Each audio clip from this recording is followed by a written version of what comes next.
अस्सलामुअलैकुम स्टूडेंट्स, मैं हूं अबीबुर रहमान और आप देख रहे हैं Quetta TV. Students, chemical equilibrium से रिलेटेड टॉपिक्स हम डिस्कस कर रहे हैं और आज इसमें हम लेक्चर नंबर 2 डिस्कस करेंगे।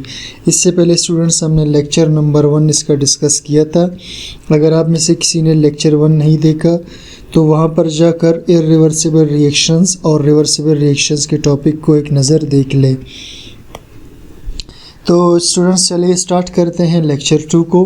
इसमें हम सबसे पहले डिस्कस करेंगे reversible reactions and dynamic equilibrium.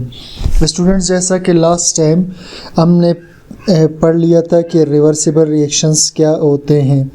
तो रिवर्सिबल रिएक्शंस वो रिएक्शंस हैं जो वापस हो सके, यानी जिसमें रिएक्टेंट मिलकर प्रोडक्ट बना दें और प्रोडक्ट दोबारा रिएक्टेंट्स बना दें। अगर आपको याद नहीं है तो मैं स्टूडेंट्स आपको समझा दूं। हमने पढ़ा था कि आयोडीन हाइड्रोजन आपस में मिलकर हाइड्रोजन आयोडाइड बनाते हैं और हाइड्रोजन आयोडाइड टूटकर दोबारा से आयोडीन और हाइड्रोजन बनाता है।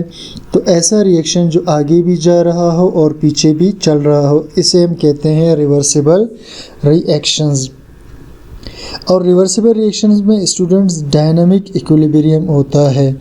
अब डायनामिक लफ्ज़ जो है स्टूडेंट्स, इसका मतलब होता है मुतहर्रिक, या सादा अल्फाज में आप कह सकते हैं हरकत वाला, यानी ऐसा रिएक्शन जो हरकत में हो। और इक्विलिब्रियम तो आप जानते हैं तवाज़ुन को कहते हैं। तो चलिए जी बाकायदा स्टार्ट करते हैं लेक्चर को। The state of a chemical reaction, वो हालत किसी केमिकल रिएक्शन की when concentration of reactants and products remains same।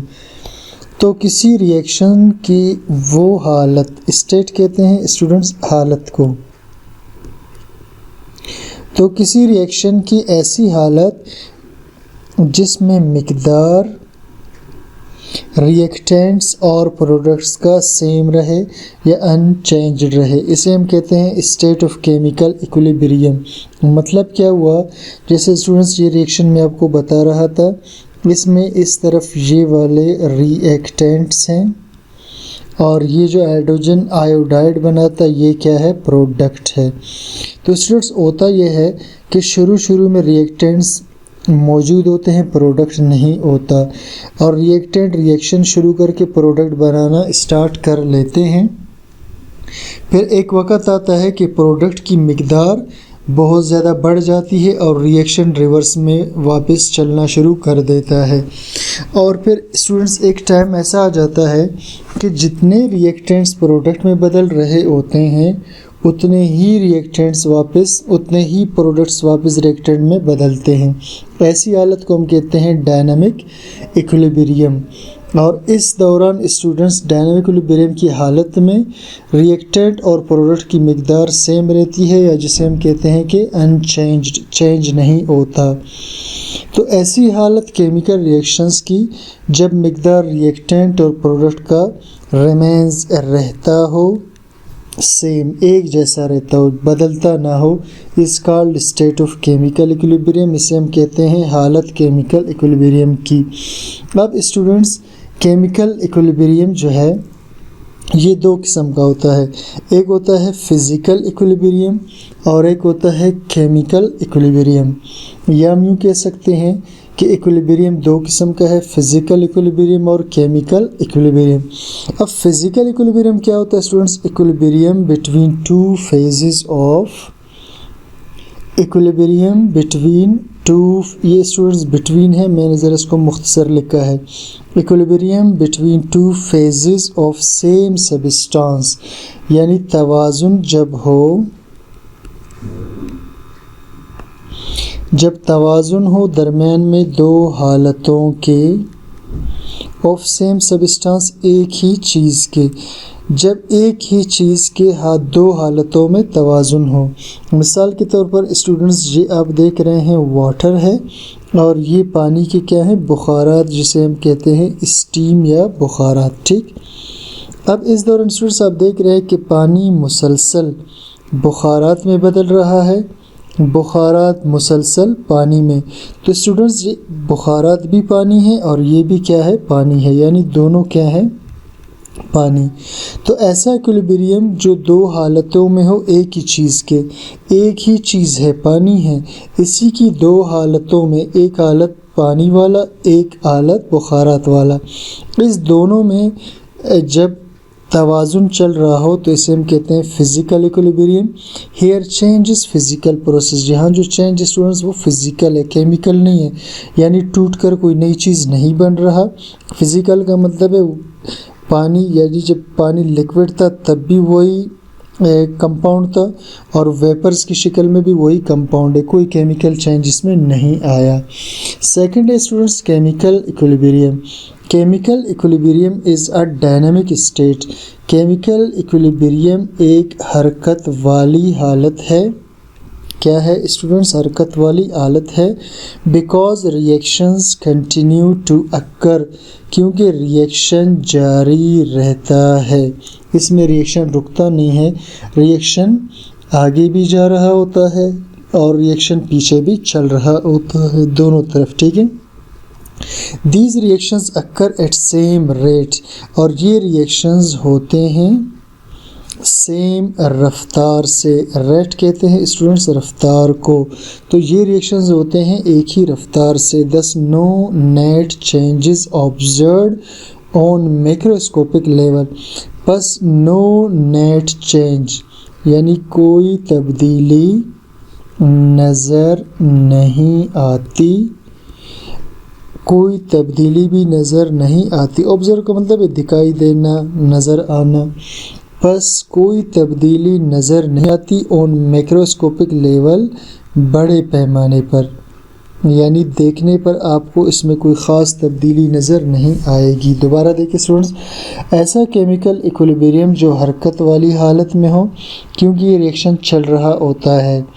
These reactions occur eight same rate, ये रिएक्शन सेम रफ्तार से हो रहा है, यानी नाइट्रोजन अगर हाइड्रोजन से मिलकर अमोनिया बना रहा हो और अमोनिया दोबारा नाइट्रोजन हाइड्रोजन बना रहा हो, तो ये एक ही रफ्तार से चल रहा होता है।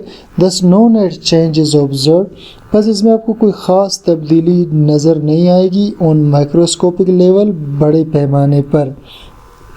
Example, consider the reversible reaction in which, consider करते हैं स्टूडेंट्स एक रिवर्सिबल रिएक्शन जिसमें डाई नाइट्रोजन टेट्रा ऑक्साइड में, ज़रा इसका फार्मूला बना दूं, डाई नाइट्रोजन टेट्रा ऑक्साइड यानी 2 नाइट्रोजन और 4 ऑक्सीजन है, ठीक।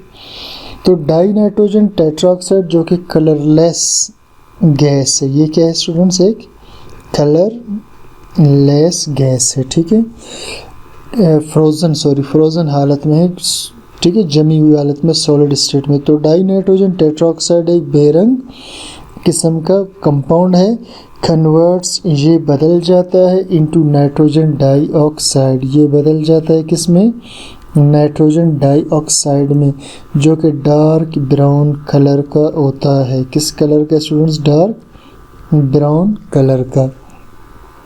अब ये रिएक्शन स्टूडेंट्स आप देख रहे हैं कि जब ये रिएक्शन फॉरवर्ड जा रहा होगा, ठीक है, तो NO2 dark brown nitrogen dioxide बनेगा, और जब यही रिएक्शन रिवर्स चलेगा तो इससे N2O4 कलरलेस कंपाउंड बनेगा। अब स्टूडेंट मैं आपको यही चीज़ ज़रा डायग्राम से बनाकर समझाने की कोशिश करता हूँ। यानी अगर हम एक क्लोज कंटेनर ले लें, एक शीशे का बर्तन ले लें जो बिल्कुल बंद हो, और इस शीशे के बर्तन में स्टूडेंट्स हम N2O4 die nitrogen tetra oxide को डाल दें। अब स्टूडेंट्स स्टार्टिंग में यहाँ से डाई नाइट्रोजन टेट्रा ऑक्साइड होगा, आहिस्ता आहिस्ता फॉरवर्ड रिएक्शन शुरू हो जाएगा, ठीक। अब फॉरवर्ड रिएक्शन स्टूडेंट्स जब स्टार्ट हो जाएगा तो इससे NO2 बनना शुरू हो जाएगा, यानी ये बेरंग था, कलर लेस था, बेरंग था, और ये आप जानते हैं ये कौन सा कलर का है, डार्क ब्राउन।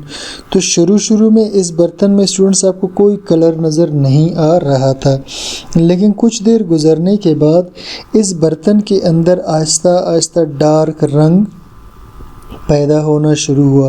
ये जो डार्क कलर है स्टूडेंट्स, ये शुरू में बिल्कुल हल्का होगा, आहिस्ता आहिस्ता ये डार्क कलर ज़रा गहरा होता जाएगा, यानी डार्क कलर का जो डार्क ब्राउन कलर है इसका रंग तेज़ होता जाएगा।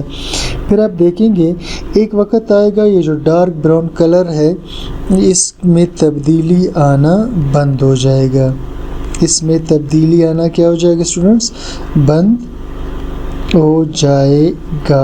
यानी शुरू में डार्क ब्राउन कलर हल्का था, यानी NO2 बनना स्टार्ट हुआ, फिर वो गहरा होता गया, यानी NO2 बहुत ज़्यादा बन गया। जब बहुत ज़्यादा बन गया तो रिएक्शन वापस चलना शुरू हो गया, रिवर्स रिएक्शन स्टार्ट हो गया। अब जब रिवर्स रिएक्शन स्टूडेंट्स स्टार्ट हो जाएगा, मज़ीद डार्क ब्राउन NO2 बनना बंद हो गया, तो इसलिए तब्दीली आना भी अब नज़र नहीं आएगा। अब स्टूडेंट्स वो टाइम आ चुका है जब NO2 ये मुसलसल N2O में बदल रहे और N2O मुसलसल NO2 में बदल रहे। तो इस हालत को स्टूडेंट्स हम कहते हैं डायनामिक इक्विलिब्रियम हालत। इसे हम क्या कहते हैं, डायनामिक इक्विलिब्रियम हालत। ठीक है स्टूडेंट्स। अब स्टूडेंट्स डायनामिक इक्विलिब्रियम हालत में हम कहते हैं कि रेट ऑफ रिएक्टेंट्स, यानी जो रिएक्टेंट्स की रफ्तार है आगे जाने की, ये रिएक्टेंट्स तो आगे जा रहे हैं स्टूडेंट्स ना, ये रिएक्टेंट्स है। ठीक है, rate of reactants is equal to,